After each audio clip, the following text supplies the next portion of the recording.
পরিবহন শ্রমিক সংগঠনের এক নেতাকে গ্রেফতারের জেরে রাজধানীর তেজগাঁও শিল্পাঞ্চল এলাকায় সড়ক অবরোধ করেছে বিক্ষুব্ধ শ্রমিকরা।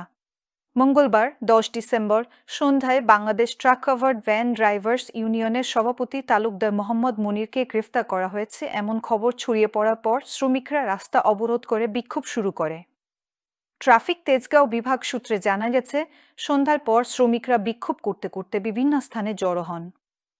এরপর তিব্বত ও 7 রাস্তা মোড় দখলে নেন। ট্রাফিক তেজগাঁও শিল্পাঞ্চল জোনের সহকারী কমিশনার স্নেহাশিস দাস বলেন, তেজগাঁও শিল্পাঞ্চল এলাকার তিব্বত ও 7 রাস্তা মোড় অবরোধ করে রাখা হয়েছে। মূল সড়ক ছাড়াও অলিগলিতেও যান চলাচল পুরোপুরি বন্ধ হয়ে পড়েছে। শ্রমিকদের নিবৃত্ত করতে এরই মধ্যে ক্রাইম বিভাগকে জানানো হয়েছে। ঊর্ধ্বতন কর্মকর্তারা ঘটনাস্থলে রয়েছেন। সর্বশেষ রাত 8:45 পর্যন্ত যান চলাচল পুরোপুরি বন্ধ হয়ে রয়েছে বলে জানান তিনি।